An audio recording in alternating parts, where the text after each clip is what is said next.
할렐루야. 1월 10일 월요일 원포인트 큐티 가운데 오신 여러분들을 주님의 이름으로 사랑하고 축복합니다. 하나님께서 오늘 우리에게 주신 말씀은 마가복음 2장 1절에서 12절까지의 말씀입니다. 마가복음 2장 1절에서 12절까지의 말씀 다 같이 한 목소리로 합독하도록 하겠습니다.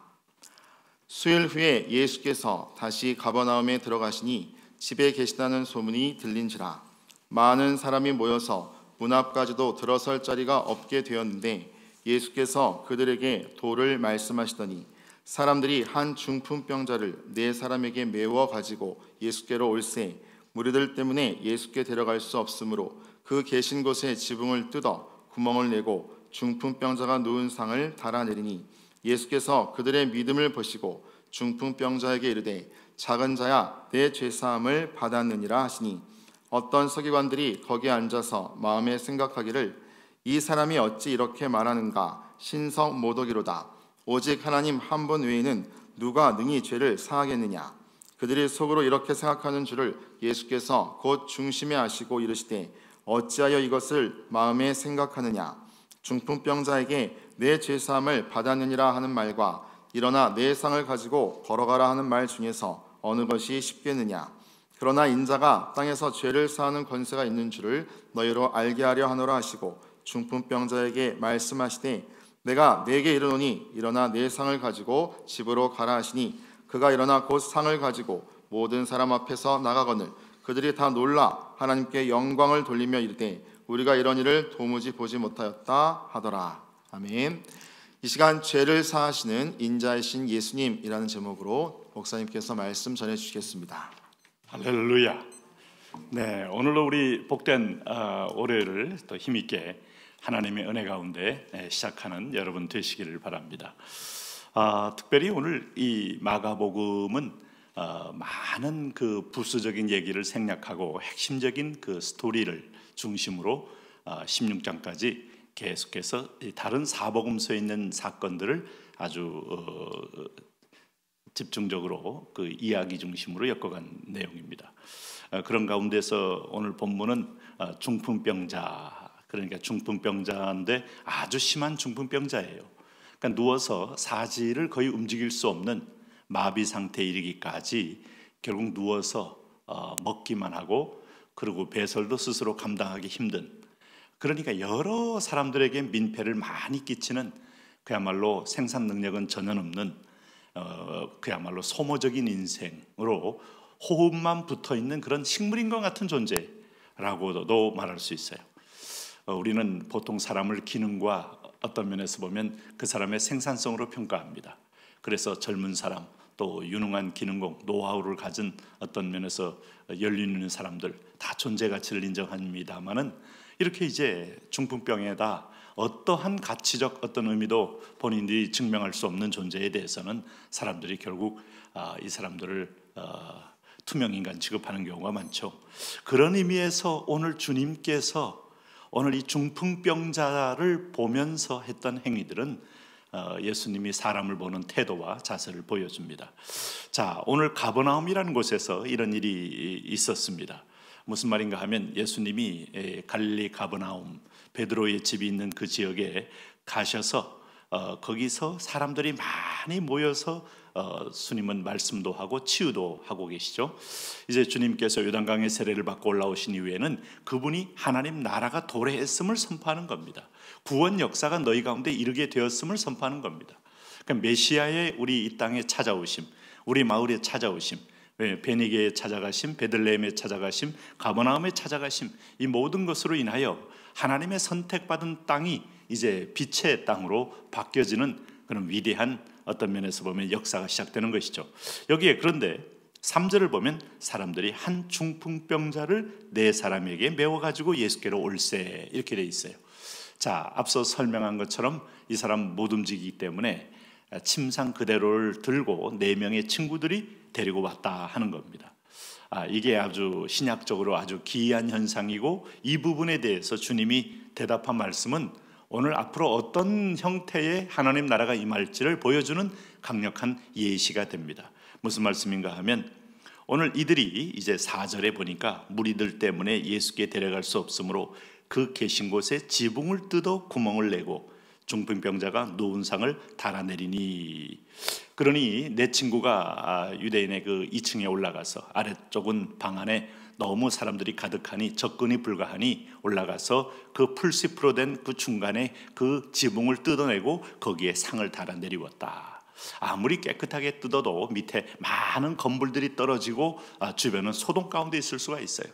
그리고 나서 아마 줄에다가 매달고 달아내리웠겠죠. 예수님 코앞으로 끌어내릴 때 사람들은 기이 여겨서 자리를 비켰을 것입니다. 오늘 주님은 그 바로 코앞에 있는 중풍병자를 보게 되는 상황이 오게 된 거예요. 그럴 때 5절을 보면 이게 이제 바로 오늘 신약의 교회의 특성을 보여줍니다. 예수께서 그들의 믿음을 보시고, 여기 4명의 친구들을 가리켜 교회 공동체적인 존재로 본 거예요. 지체의식적으로 본 겁니다. 구약에서는 이런 경우가 매우 드뭅니다.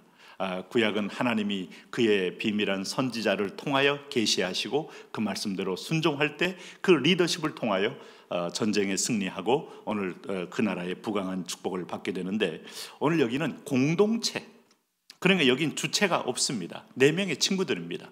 예수님께로 데려가자. 그분 앞에 갖다 놓으면 그분의 인자와 그분의 능력으로 뭔가 우리를 내치지 않고 거룩한 어떤 터치가 있을 것이다 하는 마음으로 데리고 간 겁니다. 그래서 예수님께서 정말 그들의 믿음을 보고, 오늘 중풍병자의 믿음에 대해서는 거의 언급이 없어요. 그들의 믿음. 그래서 이 본문을 정확하게 말하면 중풍병자도 소원이 있었겠죠. 그러나 그 소원이 있어도 움직일 수 없는 불능의 상태에 있는 자를 4명의 친구들, 오늘 이게 중보기도의 힘이고 공동체의 힘이고, 한 지체가 잘 되는 것은 내가 잘 되는 겁니다. 한 지체가 기도가 열리고 성령의 임재가 강림하면 오늘 그것은 부러워하고 질시할 일이 아니고, 그것 때문에 내가 사는구나.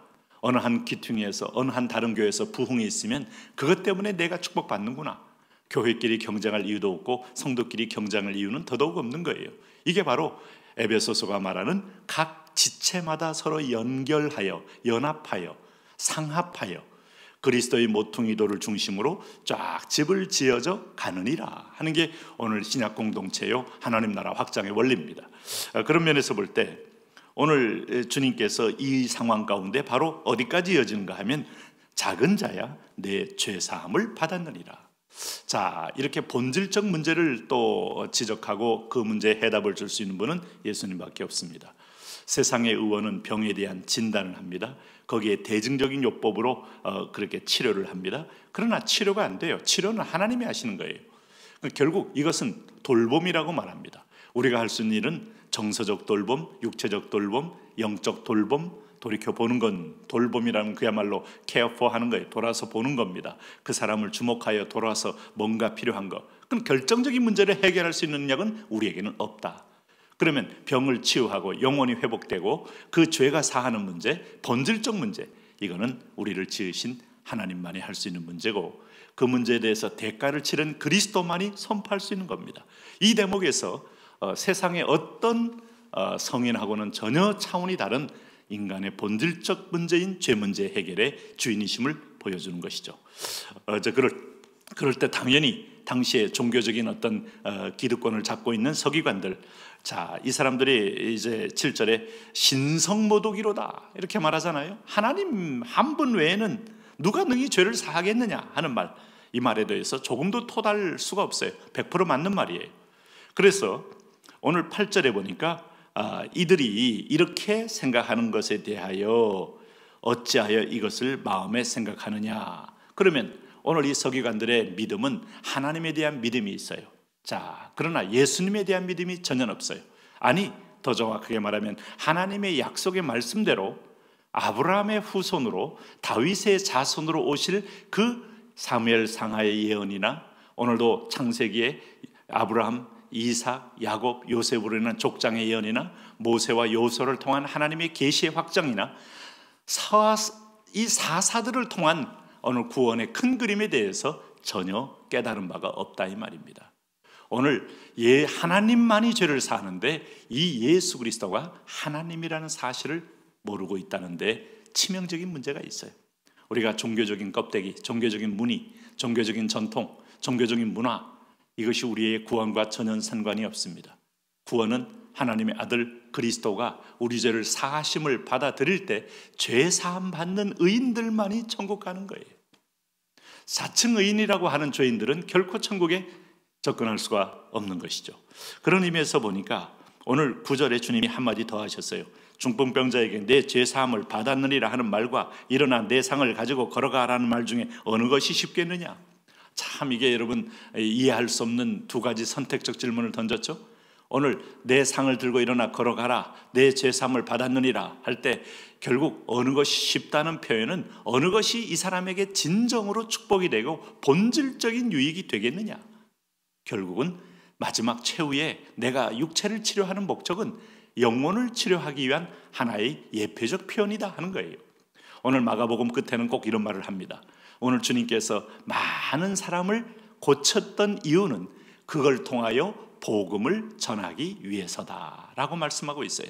우리 최종적으로 하나님 만나서 육체 치유받고 물질 복을 받고 부자가 되고 그리고 여러 사업에서 성공도 하고 났는데도 불구하고 죄 사함 받지 못했으면 요즘 말로 하면 말짱 도루묵입니다. 아무것도 아닙니다. 영혼 구원 받은 천국 멤버십을 따는 것, 이게 진정한 하나님의 자녀된 축복으로 우리가 구원을 받는 것이죠. 그렇게 될 때 그럼 여기서는 우리는 마태복음 6장 33절이 적용돼요. 그의 나라를 구하면 이 모든 걸 더하시고, 오늘 내 영혼이 잘 되면 범사에 잘 되고, 제일 중요한 건 오늘 우리 영혼이 잘 되는 겁니다. 영혼이 용서받고 영혼이 평안하고 영혼이 담대할 때 다른 것은 열린다는 사실을 잊지 마시고 오늘로 믿음으로 승리하시기 바랍니다. 하나님 아버지, 우리 영혼을 케어해 주시고 우리 영혼을 새롭게 하시고 우리 영혼을 보혈로 깨끗게 하시고 오늘도 담대함으로 믿음으로 하나님과 동행하게 하여 주옵소서. 예수님 이름으로 기도합니다. 아멘.